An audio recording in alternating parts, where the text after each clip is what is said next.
এভাবেই একে একে ৭টি দেশে হামলা চালায় যুক্তরাষ্ট্র। আর এসব হামলা হয়েছে ডোনাল্ড ট্রাম্প মার্কিন প্রেসিডেন্ট হওয়ার মাত্র ১ বছরেই। যদিও তিনি এভাবেই দাবি করেন, তিনি ২০২৫ সালে থামিয়েছেন ৮টি যুদ্ধ। এজন্য শান্তিতে নোবেল পাওয়া তার অধিকার।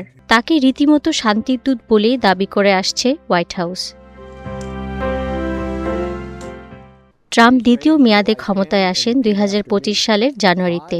এরপর ওই বছরই মার্কিন হামলার শিকার হয় Venezuela, Nigeria, Somalia, Syria, Iraq, Yemen, Iran. সর্বশেষ তার টার্গেট ছিল ভেনেজুয়েলার একটি নৌঘাট। ইয়েমেনের হুতি বিদ্রোহীদের বিরুদ্ধে জানুয়ারি থেকে মে পর্যন্ত ধারাবাহিকভাবে হামলা চালিয়েছে যুক্তরাষ্ট্র। এই হামলায় অবকাঠামোগত ক্ষতিসহ দুই পক্ষেরই হতাহতের খবর পাওয়া গেছে। ইরাক ইয়েমেনের হামলা করেই ক্ষান্ত হয়নি যুক্তরাষ্ট্র, হামলা চালায় ইরাকেও। দাবি করে আইএসের শীর্ষ নেতাকে লক্ষ্য করে বিমান হামলা চালিয়েছে যুক্তরাষ্ট্র। ইরান এরপর জুনে ইসরায়েল ইরান যুদ্ধের মধ্যেই সরাসরি যুক্তরাষ্ট্র জড়ায়। আধুনিক বোমারু বিমান বাহিনী পাঠিয়ে এভাবে হামলা চালায় ইরানের ৩টি পারমাণবিক স্থাপনায়। এর ফলে ইরানের পারমাণবিক কর্মসূচি অন্তত ২ বছর পিছিয়ে গেছে বলে দাবি পেন্টাগনের। সোমালিয়া আফ্রিকার দরিদ্র পীড়িত সোমালিয়াতেও রেকর্ড পরিমাণ মার্কিন বিমান হামলা চালিয়েছে ট্রাম্প প্রশাসন। পর্যবেক্ষকদের হিসাবে এ সংখ্যা হবে অন্তত ১১১টি। বেসামরিক নাগরিক হত্যার অভিযোগ থাকলেও যুক্তরাষ্ট্র আনুষ্ঠানিক সংখ্যা প্রকাশ করেনি।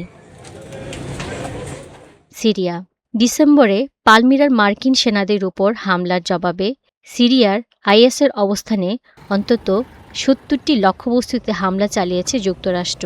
একে প্রতিশোধমূলক অভিযান বলে আখ্যা দেন ডোনাল্ড ট্রাম্প। নাইজেরিয়া ২৫ ডিসেম্বর উত্তর পশ্চিম নাইজেরিয়ার আইএস সম্পর্কিত গোষ্ঠীর বিরুদ্ধে যুক্তরাষ্ট্র প্রথমবারের মতো সরাসরি হামলা চালায়। নাইজেরিয়ার সরকার হামলাকে সফল বলে উল্লেখ করলেও বিস্তারিত প্রকাশ করেনি।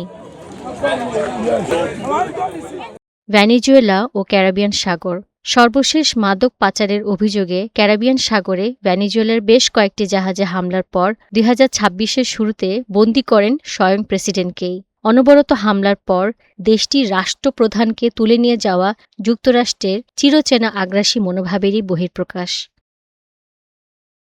বিভিন্ন মানবাধিকার সংস্থার দাবি, ক্যারিবিয়ান সাগরে এ সকল হামলায় প্রায় ১০০-এর মতো মানুষ নিহত হয়েছে।